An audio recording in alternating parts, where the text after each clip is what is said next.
మీ పేరండి? నా పేరు సత్యనారాయణ, రామేశ్వరం సత్యనారాయణ. ఏం చేస్తూ ఉంటారు? ఇస్త్రీ చేస్తారండి. ఇస్త్రీ చేస్తారు. మరేంటి మీకు ఫ్రీగా కరెంట్ ఇస్తా ఉంటుంది, గవర్నమెంట్ ఇస్తుందా నిజంగానే? లేదండి, నేను బొగ్గులు పెట్టి మీద చేసుకుంటానండి. బొగ్గులు పెట్టి మీద చేసుకుంటాను. 61 సంవత్సరం నాకు. పింఛనీ రావట్లేదు. ఎందుకు రావట్లేదు? అది వెళ్తుంటేనేమో ఇంకా రాలేదు అంటున్నారు. అంటే కొత్త పెన్షన్ రేపు ఇస్తా అంటున్నారు. రేపు ఇస్తానంటున్నారు. మరి వస్తుందని నమ్మకం ఉందా నీకు? ఆల్రెడీ కాగితాలు అన్ని రాశారండి, అన్ని రాసే ఉన్నాయి. వస్తాయండి మీకు 61 వచ్చేసింది. వాలంటీర్ వ్యవస్థ ఉంటే మీలాంటి పెన్షన్ వచ్చేదంటగా. పెన్షన్ నాకు ఏమి లేవండి నాకు అసలు. మరి వాలంటీర్లు ఉంటే నీకు పెన్షన్ వస్తుందా, లేకపోయినా పెన్షన్ వస్తుంది అంటావా? వస్తుంది అన్నారండి. మరి నాకు అన్ని కాగితాలన్నీ రాశారు, పూర్తి చేశారు, అన్ని బాగా ఉన్నాయి. చంద్రబాబు నాయుడు గారు నువ్వు అంటా వస్తాయి సారు. మరి ఏంది 2 సంవత్సరాలు ఆయన వచ్చి పరిపాలన బిగిన్ చేసి ఏం చేసాడు అంటావు? 2 సంవత్సరాలు అన్ని బాగానే చేస్తాడు. అంతా మేము తింటున్నాం కదండి. 5 రూపాయలు భోజనం, 5 రూపాయలు టిఫిన్ పెడుతున్నాడు. ఇంకేంటి పెట్టాలైనా ఫ్రీగా అన్ని సరుకులు గిరుకు అన్ని బాగా చేస్తున్నాడు ఆయన. ఏం చెయ్యాలి? ఆ కేంద్రం మోడీ గారిని 3వ సారి గెలిపించారు, సర్వనాశనం అయిపోయింది. మరి ఇక్కడ చూసుకుంటే ఇక్కడ 5 రూపాయల భోజనం ఏమన్నా ముచ్చి భోజనం వేస్తారంట నిజంగా. మరి ఆయన పెట్టిందే కదా, చంద్రబాబు నాయుడు గారు కదా పెడుతున్నాడు. ముచ్చి భోజనం అయితే అయ్యే తింటున్నాం మేము, అయ్యే తింటున్నాం. మా ఇంట్లో లేక కాదు, బాగుంటుంది, టేస్ట్ బాగుంటుంది, అందుకని వచ్చి తింటున్నాం. మరేంటి ఇక్కడ వచ్చేవాళ్ళు అందరూ అడుక్కునే వాళ్ళు తప్పితే ఎవరు రావట్లేదు అండి? నిజంగా అడుక్కునే వాళ్ళు తప్పితే ఎవరు రావట్లేదా? ఎందుకు రావట్లేదండి? వాళ్ళు వస్తారు, వీళ్ళు వస్తారు. దేనికోసం అంటారు? మరి వాళ్ళు అడుక్కుని అసలు ఎక్కువ శాతం అయితే వాళ్ళే రావాలి పాపం. ఎక్కువ శాతం వాళ్ళే రావాలి. బయట పని చేసుకునే వాళ్ళు రావాలి, వాళ్ళు వచ్చేసి తినాలి. మా బొట్టోళ్ళు మా ఇంట్లో ఉన్నా కూడా మేము వచ్చి తింటున్నాం. మరేంటి సంక్షేమ పథకాలు ఏం చేస్తున్నట్టు గవర్నమెంట్? నిజంగా సంక్షేమ పథకాలు ఇస్తే ఇవ్వట్లేదా? ఏం లేదండి. ఒక లెక్క అయితే జగన్ గారు బాగానే చేసాడు, పథకాలు ఇచ్చాడు, అన్నీ చేసాడు. మరి ఎందుకు ఓడిపోయాడు అంటావు? ఎందుకు ఓడిపోయాడు అంటే ఆయన పరిపాలన బాగోలేదు. ఎందుకంటే మొండి మీద కొట్టాడు దెబ్బ, ఆ మొండి మీద కొట్టాడు, అక్కడే వచ్చింది దెబ్బ.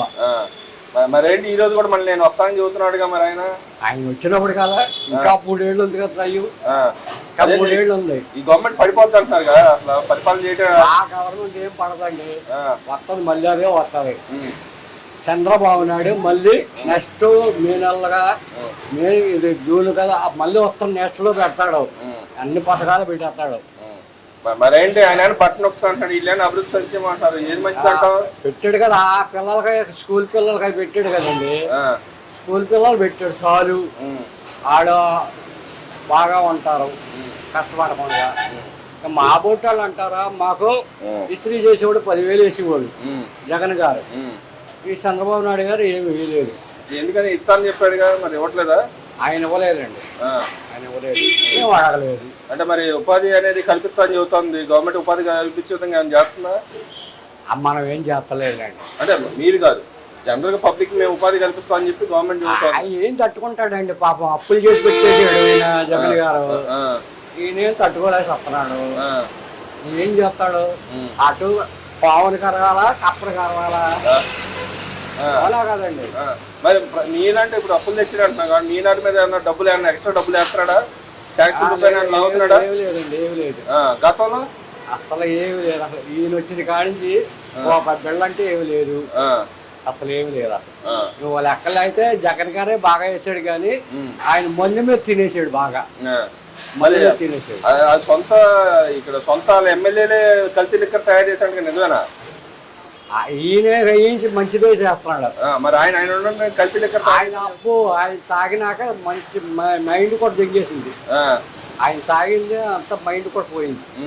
ఎందుకంటే అలాంటి ముందు ఎందుకు పెట్టాడంటావు? ఆయన స్పిరిట్ ఎక్కువ కలిపేశాడు, స్పిరిట్ ఎక్కువ కలిపేశాడు. మరి కల్తీ మందు వీళ్ళు తయారు చేస్తారంటగా, ఏం చేస్తావు? ఈ గవర్నమెంట్ తయారు చేస్తున్నాయి, కల్తీ మందు తయారు చేస్తున్నా. ఈయన మంచిదే చేస్తున్నాడు, ఏ మాట కా మాట ఈయన మంచిదే చేస్తున్నాడు. ఆయనకు రూపాయి తక్కువే, 100 రూపాయలకి ఇస్తున్నాడు. ఆయన 150, 200, 300 తీసుకునేవాడు స్పిరిట్. ఆ తాగి తాగి తాగి వణుకొచ్చేసి మాకు పాపం టిఫిన్ పెట్టినా కూడా ఇలాగ వణికిపోయింది. ఎందుకని? ఆ తాగితో బ్రెయిన్ లో తేడా వచ్చేసిందండి. మరి అంటే నిన్నగా మనం మినిస్టర్ మాజీ మినిస్టర్ దొరికాడు, ఆయనే తయారు చేసి అమ్మాడు అని చెప్పి అంటున్నారు. నిజంగా ఆయన తయారు చేసాడు అంటావా? అవి ఏమో లేదండి. అంటే మాజీ మినిస్టర్ ఆయన దొరికాడు అత్త చేయొచ్చండి, ఏముంది చెయ్యొచ్చు. మరేంది నిన్నగా మొన్న మత్స్యకారుల దగ్గరికి వెళ్ళాడు చంద్రబాబు నాయుడు గారు, ఎందుకు వెళ్ళాడు అంటావు? చంద్రబాబు నాయుడు గారు చేసేదాన్ని మంచి పనులే చేస్తున్నాడండి. ఏంటంటే ఆయనకి అప్పులు చేసి పెట్టాడు ఈయన, అవి తట్టుకోలేకపోతున్నాడు. ఇప్పుడు నేను అప్పు చేశాను, తీర్చాలంటే ఎలాగా? ఎన్ని బాధపడాలి నేను? అలాగే ఆయన కూడా మరి ఎంతమందిగా చెప్తాడు ఆయన కూడా.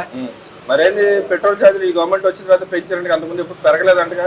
పెట్రోల్ అంటే ఏం చేస్తామండి, మన బండి వేసుకెళ్ళాలంటే పెట్రోల్ వేసుకెళ్ళాలి, తినాలంటే ఏదో కొనుక్కొని తినాలి కదా, తప్పదు కదా. అయ్యి ఏం చేస్తారు వాళ్ళు, పైనుంచి కొనుక్కోవాలి.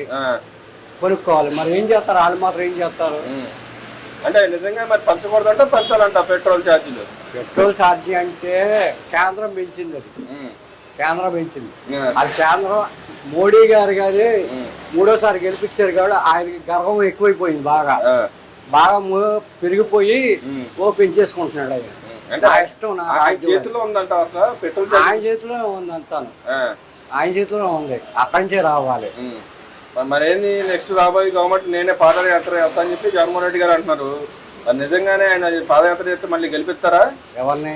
జగన్మోహన్ రెడ్డి గారిని గెలిపిస్తే పవన్ కళ్యాణ్ గారిని, లేదా చంద్రబాబు నాయుడు. అదేంది పవన్ కళ్యాణ్ చంద్రబాబు నాయుడు మోచేతి నీళ్ళు తాగుతున్నాడు అంట, అయితే పవన్ కళ్యాణ్ లేదా చంద్రబాబు నాయుడే, ఇంకెవరిని గెలిపిస్తాం. మరి రాబోయే రోజుల్లో ఎలా ఉండాలంటావు? గవర్నమెంట్ పరిపాలన ఎలా ఉండాలంటావు? ఆడు చేసి పరిపాలనలో ఉంటారు, ఆడు ఎలా చేస్తారో ఆడు బాగు చేస్తుంటే చక్కగా ఓటేస్తాం, లేదనుకో ఇంకో వాళ్ళకి వేస్తాం. మరి ఇప్పుడు ఈ గవర్నమెంట్ ఇన్ని రోజులు పరిపాలన చేసింది, ఎలా ఉందంట? గతానికి ఇప్పుడు ఏం తేడా కనిపిస్తుంది అంట? ఏం చేస్తా ఇప్పుడు పెంచడానికి చంద్రబాబు నాయుడు గారు ఏం చేయలేదు, తప్పపోతమే ఏమీ చేయలేదు. ఆయనే ఉంటున్నాడు, ఎవరికి ఏం చేస్తలేదు. ఆయన దయచేసి పింఛనీలు అవి పెడితే మా బొట్టు ముసలోళ్ళు బతుకుతాం. అంటే పెన్షన్ ఒకటే వస్తే సరిపోతుంటావా? పెన్షన్ వస్తే చాలండి. పెన్షన్ తో పాటు ఉపాధి కూడా కల్పిస్తాను అడిగా. ఆయన చెయ్యాలి కదా, ఆయన చేస్తేనే కదా మనకి. నమ్మకం ఉందా ఆయన కల్పిస్తాడు? నమ్మకం ఉందా? ఆయన ఇక్కడే కదండి ఉండేది బాబు, నాకు తెలుసు. ఆయన చెబుతున్నాడు, మన మాటలు చెబుతా ఉన్నాడు కదా, నేను ఉపాధి కల్పిస్తాను, పనులు ఇప్పిస్తాను అని చెబుతా ఉన్నాడు. నిజంగా ఇప్పించే ఉన్న అవకాశం ఆయన దయ్యాదాక్షి ఆయన ఉండాలి. ఆయనకి ఆయన దాచుకుంటాం కాదు, చాలు ప్రజలకు పెడితే చాలు. అంటే ఆయన దోచుకుని దాచుకుంటాడు ఏమన్నా? అంతే మరి. ఎవరు? చంద్రబాబు నాయుడు నిజంగా చంద్రబాబు నాయుడు గారు దోచుకుని దాచుకుంటే సరిపోతుంది ఏంటి? పేదవాళ్ళకి కూడా పెట్టాలి. అంటే పెడతలేదు, ఇప్పుడు ఏం ఉంటుంది అంటావా? ఎవరికేమి ఇచ్చాడు? ఆయన గెలిచి 2 ఏళ్ళు అవుతుంది, 2 ఏళ్ళు 3,000 4,000 చేసి అని చెప్పి అంటున్నాడు. ఓ పక్కన పెన్షన్ లెక్కలు అంటే జగన్ గారే రైతు, ప్రతి నెల డబ్బులు వేసాడు అందరికి, సంవత్సరం వేసాడు. అదే కొంతమందికి ఇచ్చాడంట ఆయన టైంలో. ఏంటండి? కొంతమందికి ఇచ్చాడు కదా ఆయన టైంలో. కొంతమందికి ఇచ్చాడు, కొంతమందికి ఇవ్వలేదు. మరి ఈయన అందరికి ఇవ్వట్లేదు, ఎవరికి ఇవ్వట్లేదా? ఈయన రూపాయి బిళ్ళ ఎవరికి ఇవ్వలేదు. ఈయన గెలిచాడే కానీ రూపాయి బిళ్ళ కూడా ఎవరికి ఇవ్వలేదు. ఇవ్వట్లేదు అంటావు? ఇవ్వలేదు. మరి రాబోయే రోజులు ఎవరికి వెళ్తారంటావు? మరి ఏమో అంత భగవంతుడే కాపాడాలి.